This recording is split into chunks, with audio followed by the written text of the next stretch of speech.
Good afternoon and welcome to Real Talk with Dan Edwards. It's Wednesday, August 5th, 2020, and we're really glad you joined us today. If you are looking to listen to past episodes of Real Talk, you can find them wherever any episodes are found on Google Podcasts and Apple Podcasts. Additionally, we have each broadcast available on our website, the eastsiderealestateteam.com. I'm Dan Edwards. I am the managing broker of the Eastside Real Estate Team, and we've got a great show today. We've got Pamela Beer from Pamela Beer Art and Michael Poggenburg from Unified Cinematic Videography. But before we get to our show, we're going to have some real talk. So one of the interesting things that I have come across is the current stage, the migration, if you will, from urban centers to suburban centers. What we're finding is a lot of folks right now are looking, the early data is actually trending in the direction of moving to the suburbs. The question is, will that trend continue? Well, according to recent data from Zillow.com, there's a current surge in urban high-end listings in some of the metro areas. So a lot of the higher end listings in those urban areas are going on the market right now. We're seeing a month over month increase, and that's different than a year over year, because what that means is we're seeing that come on the market this year.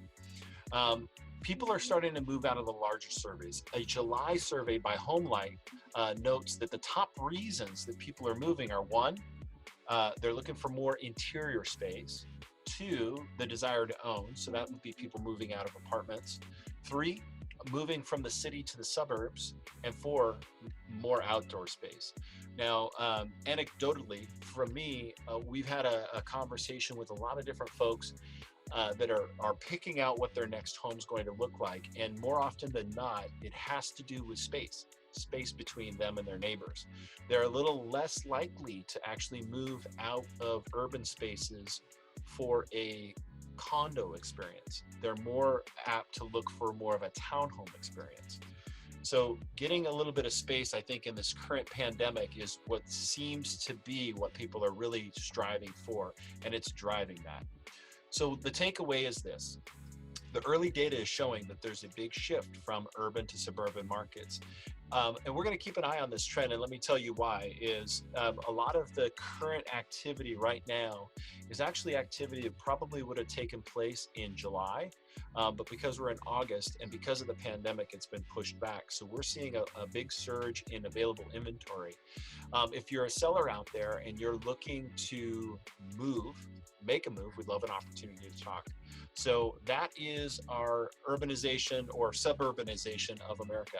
And that's our Real Talk segment for today. So next up after this break, we're going to welcome in Pamela from Pamela Beer Art, and she'll be speaking about what it means to be working as an artist in this pandemic, in the current pandemic.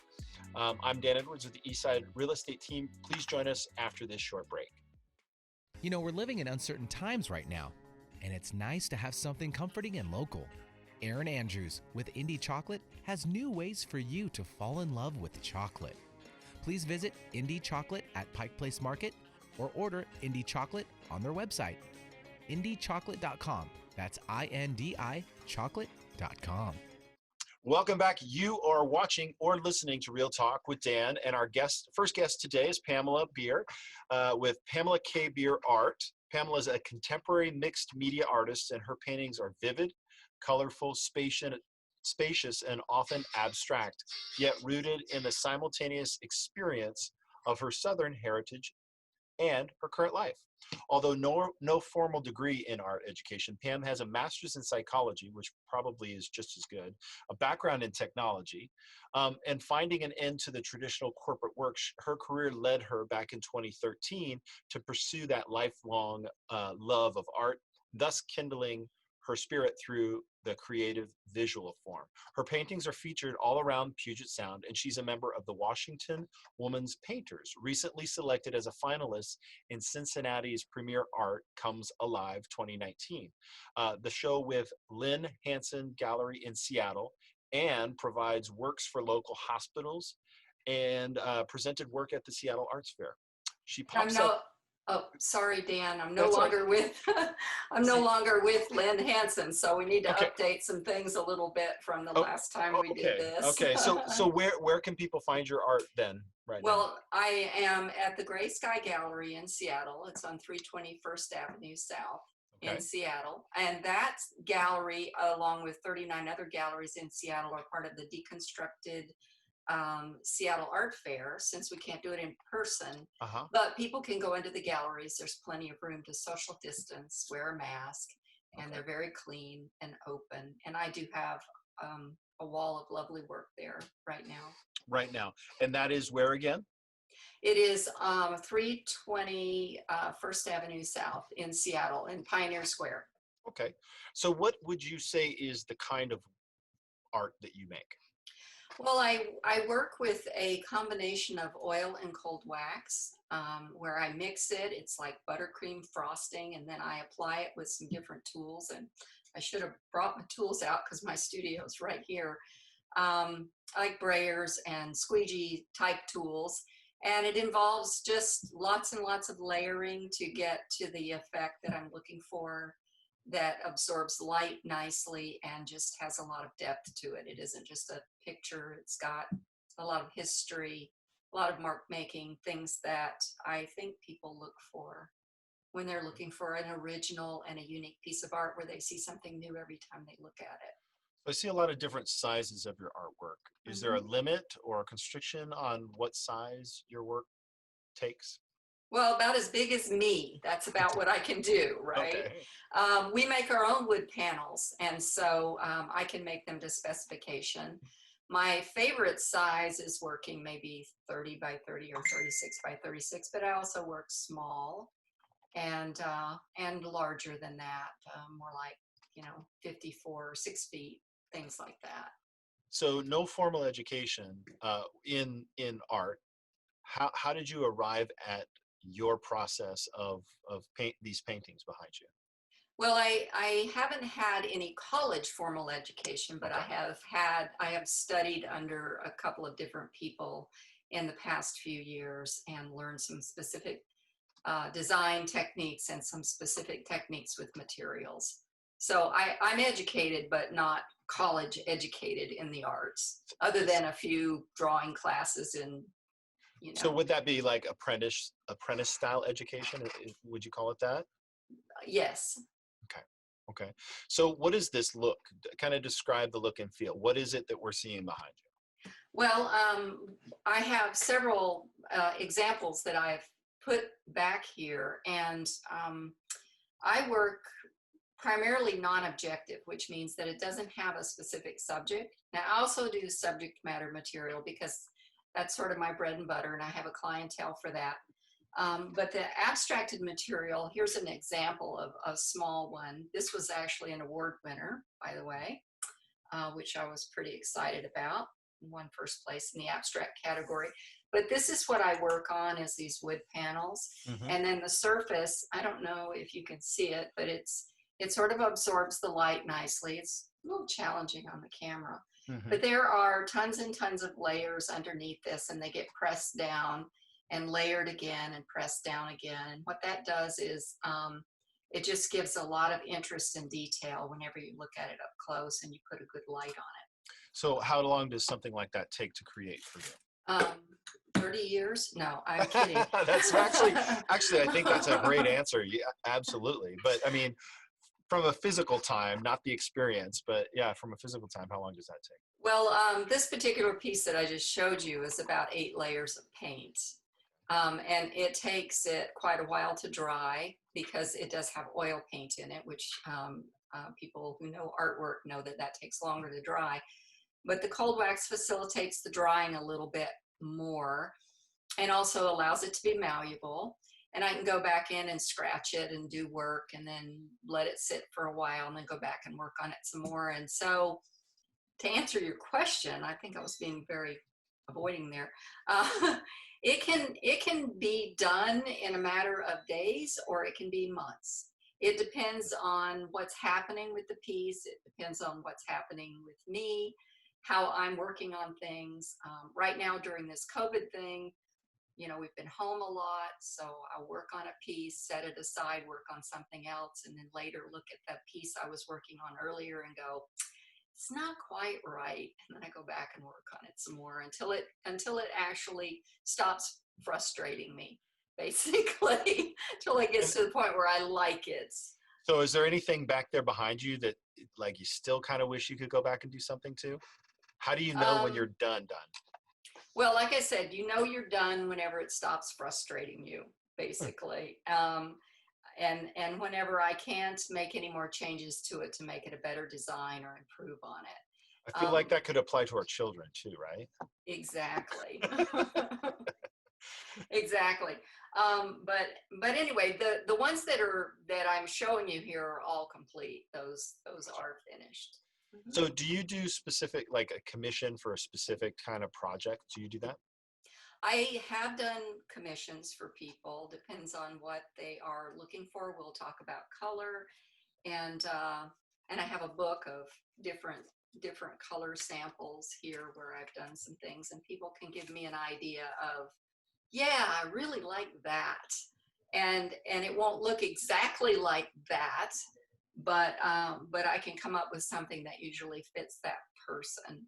And when you commission a work from an artist, obviously you want to give them some freedom to be expressive and to be, themselves, because we all have a specific look. I don't want to look like somebody else, etc. Yeah, That makes sense. Yeah, and I thought there was like a recent work that you did that had a specific emotion you were working on. Is there something like that that was more blues and stuff like that? Does that ring a bell? Well, the pieces that are at the Gray Sky Gallery right now, they're all blue. Okay, I think that's. But they have different kind of a different title. We sort of grouped them, curated them based on how they would go with everything else that was in the gallery for the show.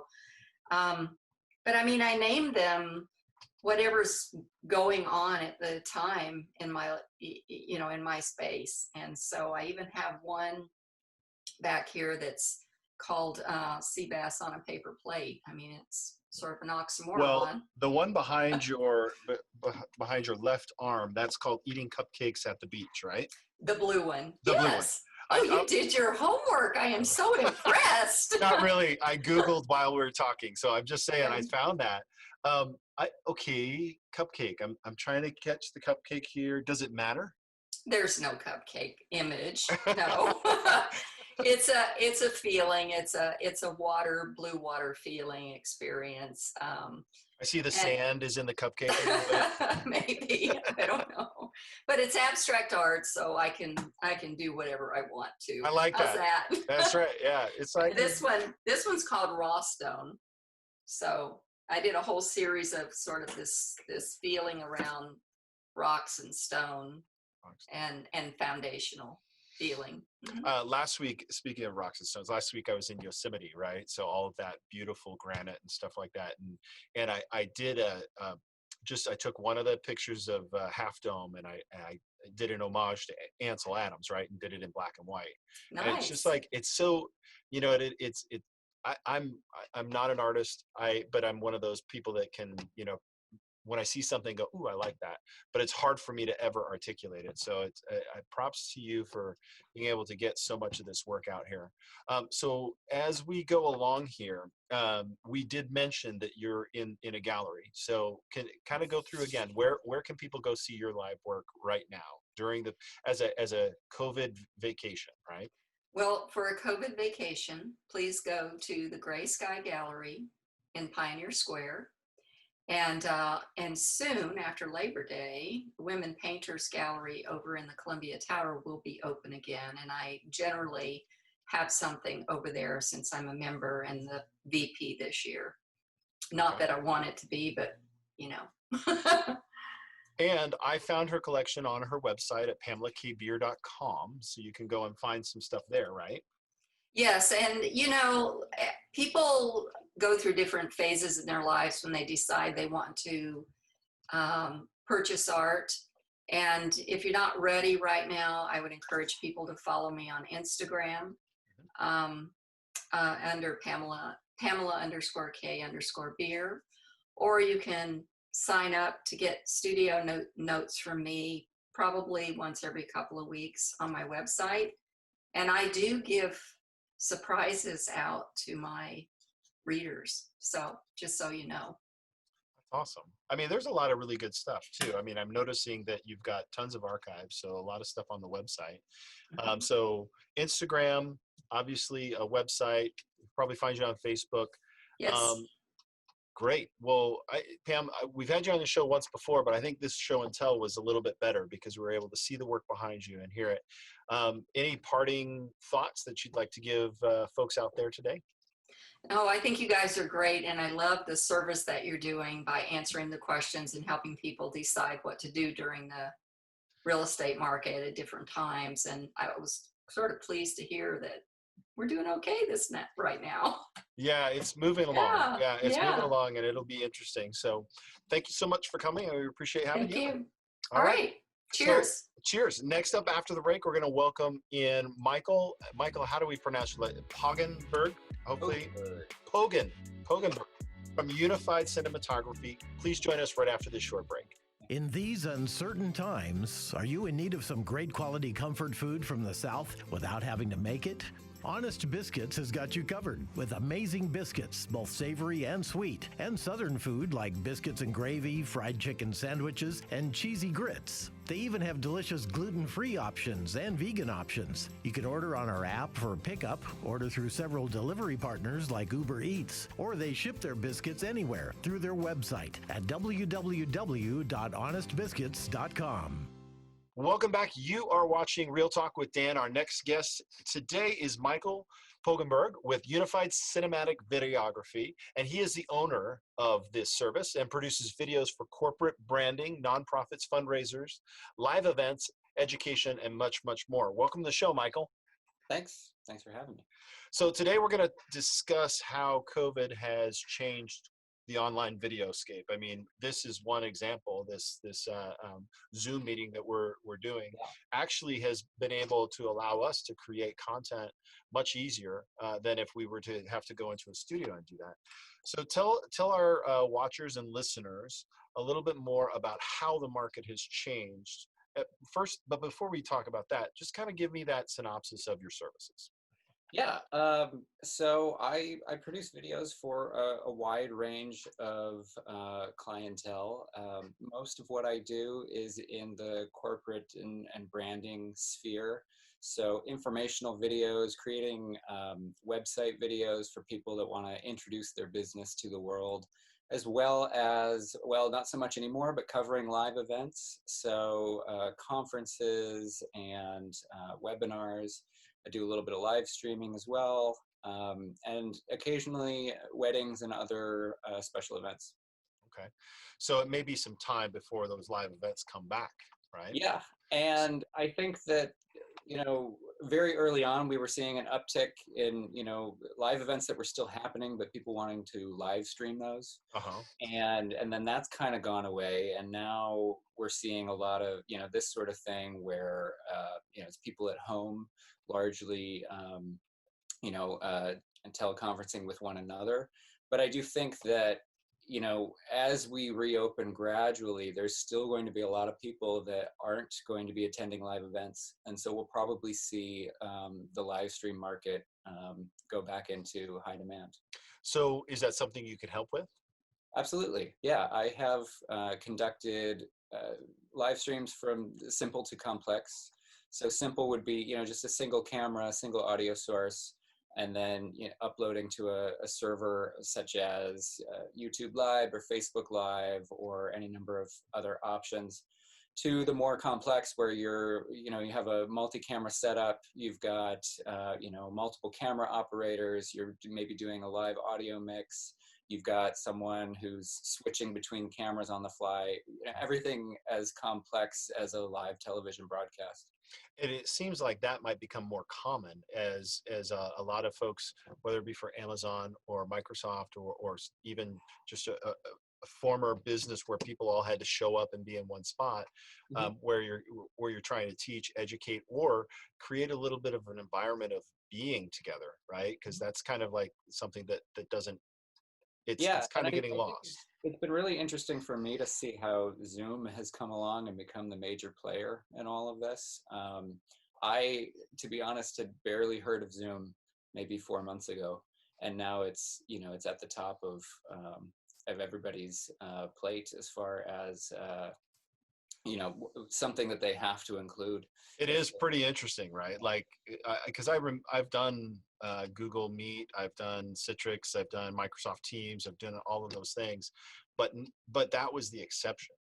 Hmm. And now most of my listing presentations or buyer presentations are better online because I can show and I can tell. The only missing component is needing to walk through a house, right? Right, that's something I have to do.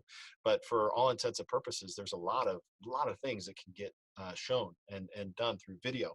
So tell me a little bit, Michael, how did you get started in this?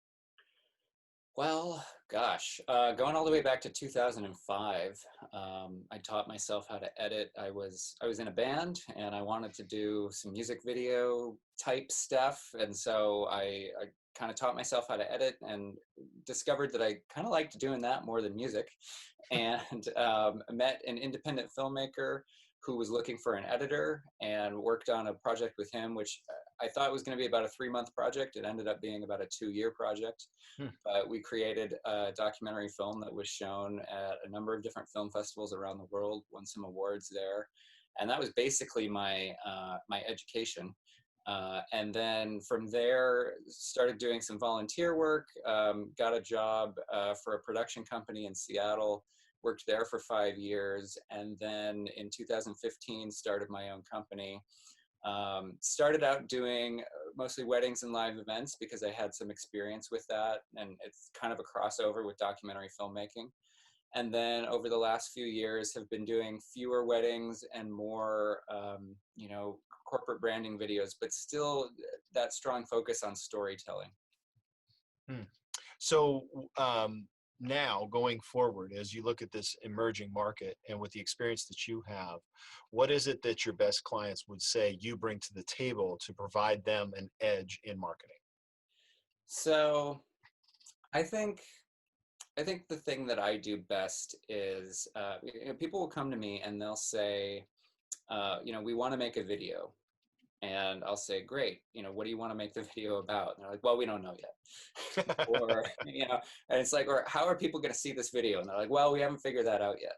And so I sort of come to them and I say, okay, well, great that you want to make the video, but before we get to that point, let's talk about your existing marketing structure. You know, what are you doing? How are your customers meeting you now?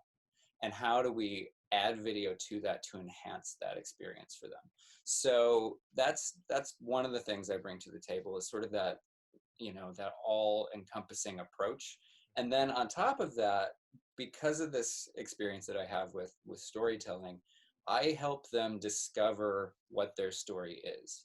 And for some clients, this is an entirely new process. For other clients, this is working within an existing framework of, you know, brand identity and so on. But a lot of people think that they need to have all of this figured out before they come to me, when in fact it's really, that's my job, is to help them discover that story and tell it to their customers. Hmm. Well, that can also be the challenge because not everybody's a good storyteller, right? No, not everyone is a good storyteller, but I do think that everyone has a good story to tell. That's a great way to put it. It's Yeah. a great way to put it. All right. So typically, what are the steps involved to getting a video made? So yeah, kind of what I was just talking about. The first call is what I call a strategy session. And that's typically about 30 minutes on the phone, where I kind of get this sort of, you know, bird's eye view of their existing marketing structure. And we sort of figure out, how does this video or videos fit into that framework? And from that, I can usually create a detailed project proposal and estimate and send that off to them. If they like that, we move forward with what I call the pre-production workshop. So, you know, this will vary depending on the type of video that's being produced. So it could be, again, another quick phone call, or it could be, you know, several hours of meetings. But we basically narrow down all of the details for, how exactly are we going to do this? What exactly are we going to show? What is the script going to be? Are we going to script it ahead of time? Are we going to film some interviews and then figure out the script from there? Are we going to be working with any other existing media? All sorts of different questions where we basically just get that all hammered out. Then the next step is going to be filming. So typically on location, 1 or several days worth of work there. Then we move on to post-production. So editing, typically that involves doing a few rough cuts, sending those off to the client, getting feedback on that, and then doing the final edit. And ideally, there are very few surprises at that stage because, we've kind of planned everything out getting up to that point. And usually there aren't any surprises, thankfully. And then the final stage is going to be delivery. So typically that's, a file that they can download, and then it's in ready to share formats for whatever platforms they may be sharing it to. Okay. So with all of that, what is the perfect business marketing video? Yeah, so that's an interesting question, right? In the one sense, I feel like there's a certain set of criteria that the perfect business marketing video has. So emotional impact, it sounds good, it looks good, it strengthens a brand's image, and also, I think it helps if it's just a little bit too short because it leaves that audience kind of feeling curious and wanting to take action. That's interesting. Yeah, but I think also realistically, the perfect marketing video is the one that gets seen. So, so many people get hung up on wanting to make the perfect video and they end up making no video at all. No, I think what you said about too short is perfect because most videos are too long. Yeah. Right? Well, and I think that's, again, one of those trends that we're seeing taking place right now is videos are getting shorter. They're getting more condensed. People have less time, especially if they're on their phones, and, everything wants to get your attention. And I think there's some merit to that. I also think that there's something to be said about something that pulls you in and, maybe isn't, obviously you want to tailor your videos towards the medium that you're using. So for Facebook, I don't often recommend people make a 3 or 4 minute video for Facebook, right? Right. But for your website, someone who's visiting your website may have 3 or 4 minutes to spend there.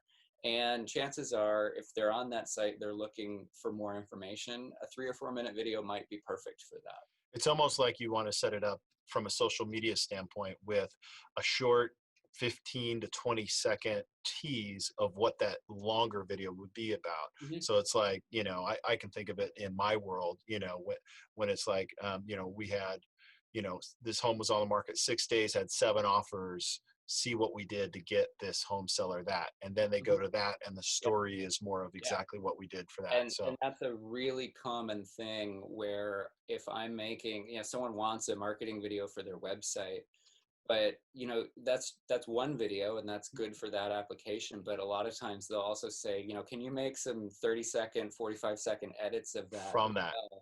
And then that goes on social media. And so I think that there's a multi-pronged approach that you can take, right? Yeah. And I think that it's definitely good to have that in mind, especially when, one video is great, but, 5 videos is better because that's ongoing material that you can push out there. Yeah, and Lauren, who is our marketing manager, is listening to this, so hope this is planting seeds in your head, Lauren. So with that, the future of online video marketing, what does that look like? Yeah, so kind of what I was saying, we're seeing videos getting shorter, more attention grabbing, that sort of thing. That's really a continuation of the trends that we're already seeing. One of the things I read about recently was that we're going to be seeing more interactive and personalized videos being driven by artificial intelligence. So, I'm not sure how comfortable people are going to be with that, but I do think that, that's probably an inevitability as computers get faster and, things get better, as it were. I think that not to get too philosophical on you, but I do think that the sort of technological advancement you can look at as being about more precision, more control, and more speed. So with online marketing, precision comes from higher quality metrics and better data about your customers, Yep. which leads to greater control. So targeting ads to your clients better and knowing what they respond to. And then higher speeds. So, you know, the time it takes to produce a video going down, internet speeds going up so you can deliver more content.